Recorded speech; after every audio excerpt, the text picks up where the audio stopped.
안녕하세요. 반갑습니다. 제12회 스웨덴영화제를 찾아주신 관객 여러분, 오늘은 올해 상영작 중 한 편인 사미스티치를 만든 토마스잭슨 감독님, 그리고 다큐멘터리의 주인공이자 예술가인 브리타 마라캇 라빠님과 함께 이야기를 나눠보겠습니다. Och klarar vi inte den, då kommer den att bli våran sista.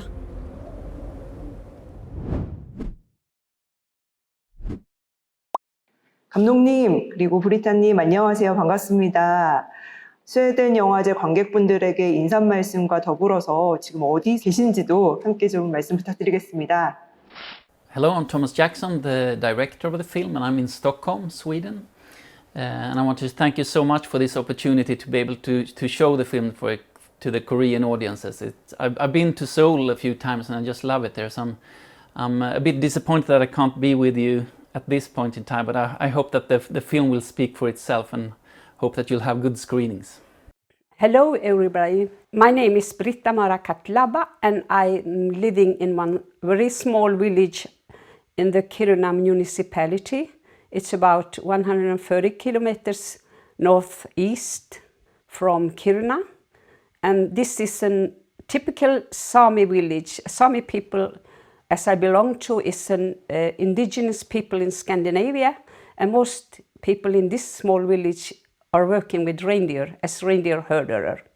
감독님께서 어떻게 이 브리타님과 첫 대면을 하게 되셨을까? 원래도 좀 알던 사이이신지 아니면 어떤 계기로 같이 좀 의기투합하게 되셨는지 좀 궁금하고요. Britta was part of the film that I did before Historia, a film called Inner Woods that is about how the wild forests are kind of receding in the world and what that does to our inner worlds as well, since a lot of mythologies and fairy tales and stuff like that is built upon wild forests. So Britta was one of 6 artists and activists who took part in that film, and then we started to kind of get to know each other. Quite immediately I understood that it was a kind of a bigger film to make together with Britta. Also, since I got to meet her family and saw that she kind of connects these worlds with her artistry and the reindeer herding, which is very affected by climate change. And I had kind of been on the lookout for a way to portray climate change through a family or something that kind of would be more heartfelt than all these kind of scientific approaches that we hear about with regards to climate change. This was an opportunity to combine a fantastic artistic visual language with some of the most important topics of our time. So that was kind of the entry point for me. 감독님께서 처음에 다큐멘터리 이 제안을 하셨을 때 사실 카메라 앞에 선다는 게 또 브리타님의 많은 부분들, 예술적인 부분, 또 일상의 많은 부분들을 카메라 앞에 내놓아야 되기 때문에 어떤 결단이 좀 필요하셨을 것 같은데요. 어떻게 좀 결심을 하셨는지도 각자 말씀 부탁드리겠습니다. I knew that there would be a lot of job to work with this film, but I also was thinking that it's very important for me as Sami and also as artist to share about our culture and also my work with my items, because I started for a very long time ago to work with this climate change art, and in case of that I thought that I must just jump into this big production, but I'm very glad that I did it, because now the audience all over the world can see what is happening in our area, and also how important it is to try to still to have this culture alive. And I thought the best for the future when Thomas asked, and I went into this huge job with this film. 저의 경우는 이번 영화를 통해서 사실 사미족의 문화에 대해서 알게 됐습니다. 그래서 아마도 저와 같은 경우에 관객분들도 꽤 계실 것 같고요. 또 새로이 사미족에 대해서 또 그들의 역사에 대해서 알게 되는 그런 계기가 되지 않을까 싶은데요. 어떠신가요? 그 감독님께서는 원래 이 사미족의 문화, 역사에 대한 관심이 좀 있으셨는지 궁금하고요. Well, I think I knew some bits of Sami culture, although we don't get to know that much from school in Sweden about the history of the Sami. But I have some connection to the Sami culture through my family, so I knew a bit, but I got to know more, and getting to know Britta, and all through this process I have learned a lot more, and also of course through extensive research that you always make when you make a documentary. But it's becoming kind of a rising awareness about the Sami culture, just kind of like the last 4 or 5 years or so. Also because I think everyone feels that we have to kind of get to know the indigenous way of looking at nature, because we're in such a climate crisis that we need to kind of come up with new solutions as to how to interact with nature. And all indigenous people, and the Sami of course, has this kind of way of looking upon us humans as being a part of nature, something that at least in the West we kind of have forgotten a lot about. So there has been kind of a rising interest in the Sami culture here, also because there's been a lot of political struggles, and a lot of mining industry has done more exploitation on Sami land. So it's been a kind of in the news a lot as well. So it's been a rising topic here. But I have definitely learned a lot more during this filming experience, as I think many have in Scandinavia during the last few years. 브리타님께서 영화 속에서도 이야기를 하셨지만 그 스웨덴 정부가 갖고 있는 사미족에 대한 어떤 정책들에 대한 좀 반항 혹은 저항, 어떤 투쟁심 같은 것에 대해서도 말씀을 해주셨는데 현재는 좀 어떠한 상황이고 분위기인지 두 분에게 좀 여쭤보고 싶습니다. First of all, I have to say that it's much more better now. If I go back to the beginning of the 80s when I started to work with Sami culture, political questions, and we traveled around to the different governments in Scandinavia. In Swedish government, they didn't know anything about us Sami. And then I came back many years later, and I thought, oh, now I have to fight again against them, and also to fight to get our questions on the table. But somehow they had changed very much. I was thinking, how was it when they were so much more positive now against us, when we are fighting against to get our own schools, and that our children can read Sami. And in that time when I started to school, we didn't have, we couldn't, they gave us no education in our own language. At that time when I came back to the culture department, and we took up these questions, and I knew that because Sweden has gone into the European work, or belong to the European countries, and then they have to take our questions also and start to work with them. But I think that we have a long way to go. Still, it's not so good, but we are working all the time. And in that case, I think that this film is very good because it faced a lot of questions that I have been working with so long time. 이 작업을 해나가는 과정은 굉장히 아주 긴밀한 의사소통이 필요했을 것 같습니다. 촬영에 앞서서 프리프로덕션 과정이 어떤 방식으로 진행이 됐을까? 감독님께 그 부분을 좀 여쭤보고.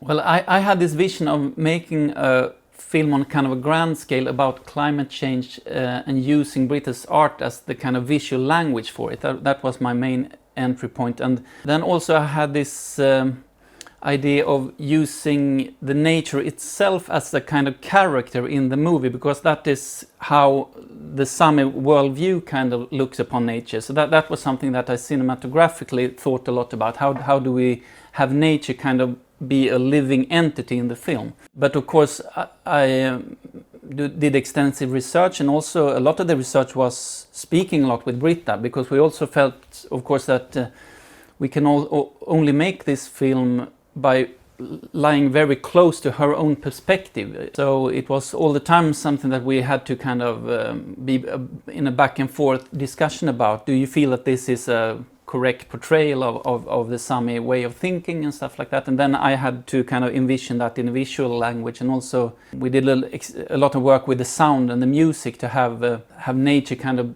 pulsate within the music as well. A lot of the music is from sounds that we've taken from nature, and kind of weave into the music. So that was also a way to give nature a kind of a voice in the film. I think pre-production was maybe something like a year or so, but we did some first filming during that time as well. I think the whole production process was like 3 years, and then post-production was about 1 year.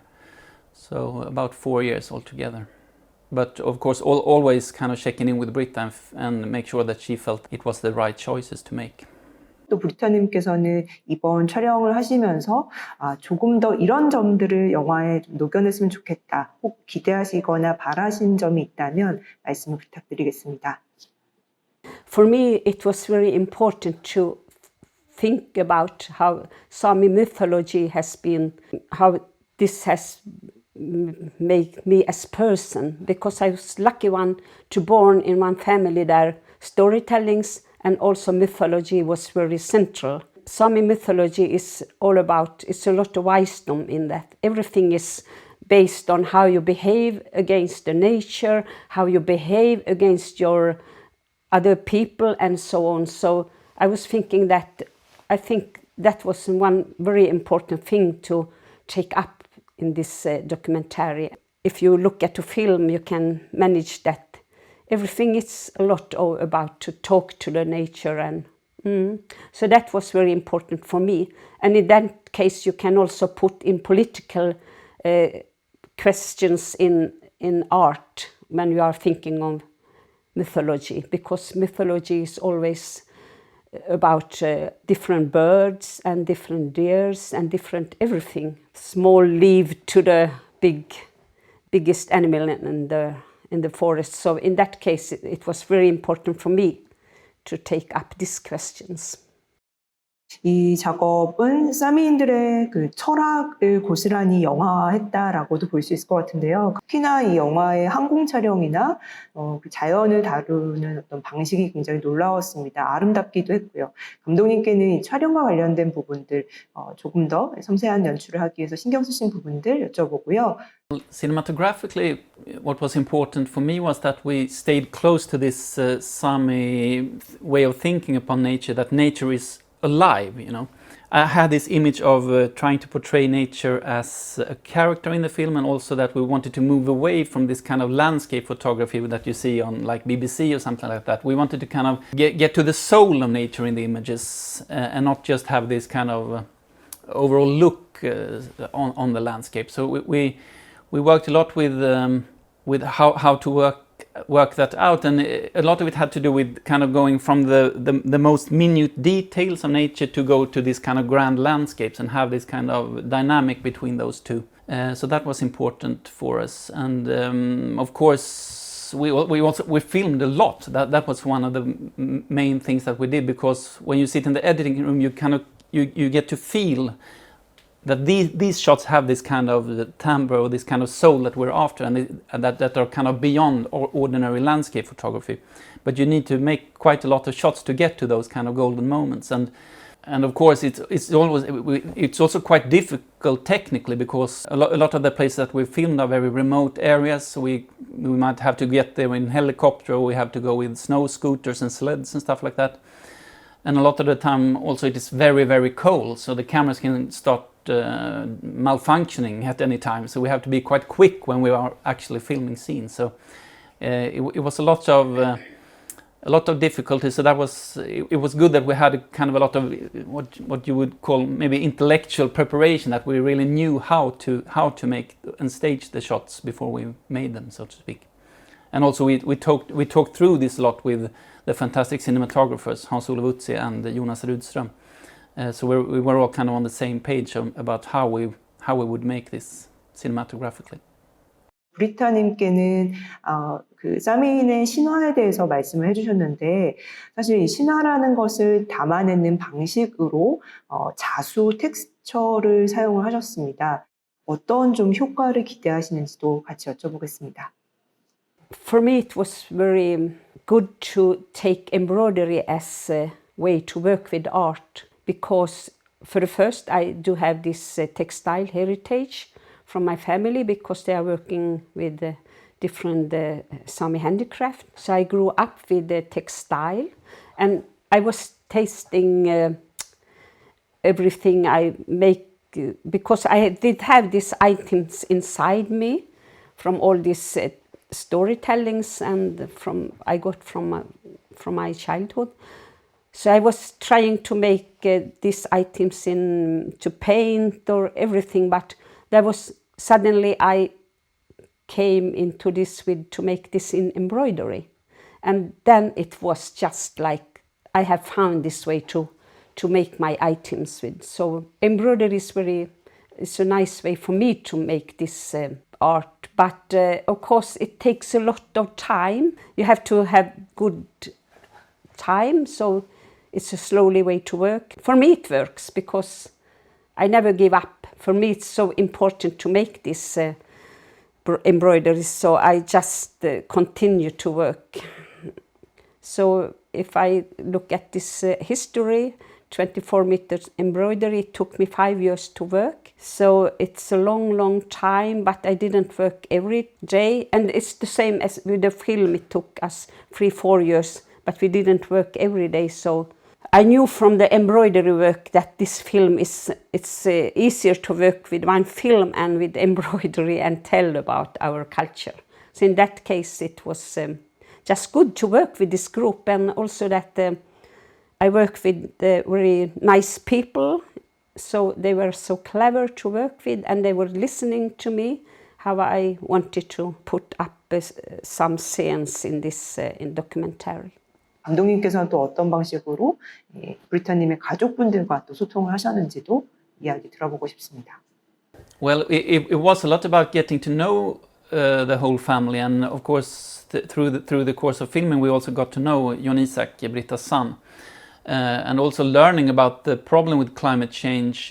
We kind of quickly realized that this is really affecting the young generation in a big way, so we wanted to have that aspect in the film as well. Through Sami history, the kind of traditions have been passed on through the generation, and it's also like a big responsibility to take over in the reindeer herding. And now with climate change and also other kind of exploitations from society with mining and stuff like that, it's increasingly difficult to see that will have a kind of sustainable future. In between a rock and a hard place there, this generation. So that kind of psychological tension was something that we really wanted to address. So I just kind of started to ask Jon Isak if he would be okay with being in the film and kind of give his opinion on how he feels that this affects his life, his inner life, and also his future, of course. So it was just to have that kind of discussion and also be really sensitive about what he wanted to speak about and what he didn't want to speak about, and have that to be like a big kind of emotional core in the film, I would say. 기후 위기라고 할 수 있는 지금의 상황에 대한 것을 자연스럽게 영화에서 살펴볼 수 있는데요. 지금 당면한 문제이기도 하고 또 이후 세대의 어떤 문제이기도 한데요. 가족분들이 영화의 이제 촬영을 같이 하시면서 좀 가족분들과 나눴던 이야기가 있다면 어떤 것인지 좀 궁금하고요. I'm lucky that my families, they are so easy to work with. So, and I asked them, they said, of course we will be in the film just to help you and the team. So I was so glad that they was with in this film, and of course it's not so easy for our young people to continue to work with the reindeer or as reindeer herders, because there's a lot of things happening now. We have had so many bad years. If you look at the herds, they have been gone down to the 50% down, so it's a lot of challenge to continue to work with reindeer. But we are positive, so we are still working. And of course these young people also, when they don't work with reindeer, because we do have also times we don't work with reindeer, and then they take other works just to get in just to earn some money to continue with the reindeer work. So I think we have to be very positive. If we are losing this culture, then everything is going lost. The language and the way to work with reindeer, and there's a lot of things that we have got generation after generation of knowledge about this way to work. 다큐 작업을 계속해 오고 계시는 걸 알고 있습니다. 다큐의 어떤 힘, 즐거움은 무엇일까 여쭤보고요. 또 이후에 계획이 있으시다면 들려주십사 청하겠습니다. Well, I think the strength of the documentary is that it can take the audience to actual places and have you be immersed in cultures and situations that you wouldn't otherwise understand or feel on an emotional level. I think that's what cinema does best, to have people come across and interact with the topics of our time in an emotional way, and that was what we were trying to do with this film. Directing documentary film is kind of like an aspect of that you get to actually immerse yourself in stories and people and situations and cultures that you wouldn't otherwise have access to. I mean, I've been living with Britta and the Sami culture now for like 4 years, and it's been a fantastic pleasure. And I think that we as a Western culture have a lot to learn from indigenous cultures and the way that they look upon life and nature. So that is really been kind of a gift to be able to do this film together with Britta and her family. I hope you like the film as well in Korea. 그리고 브리타님께는 혹시 한국에서도 브리타님의 이 아름다운 예술품을 볼 수 있는 전시가 열릴 수 있을까 궁금하고, 또 이후에 좀 어떤 작업들을 이어나가실지 또 올해 계획을 좀 여쭤보겠습니다. My future plans is like this. Just now we are working with one new book is coming out with my embroideries. It's called Embroidery Words, and I think it will be out now in October. And the next one is that I'm working together with the National Museum in Oslo. So they are collecting my works from different institutions and private collectors, and it's a lot of work, of course. So this exhibition will open in March 24. There are some other institutions who have asked if they can take this exhibition directly from Oslo to other places, because it's a lot of work, so it's easier for other institutions to also to ask if they can show this, because it's over 100 works, sketches and embroideries. And I also worked with Sami puppet theater when I was very young. So all this stuff I will show in the exhibition. And then I have some other works what I'm going to do also. So there's a lot of job, of course, but I say yes, of course, if someone is asking me in Korea, then I can show textiles. We can borrow in textiles, and so I'm waiting for the invitation. 오늘 긴 시간 이야기 나눠주셔서 정말 감사드립니다. 두 분 그럼 짧게나마 마무리 인사 듣고요. 정말 마치겠습니다. 네, 마무리 인사만 부탁드릴게요. I really hope that you will enjoy this documentary film, Historia Stitches for Sapmi. That is what I want to say. Well, I just want to thank you for this conversation, and also thank you so much for having the film. And I hope that you'll enjoy it and have a good screening now. 그러면 이상 마치도록 하겠습니다. 네, 감사합니다.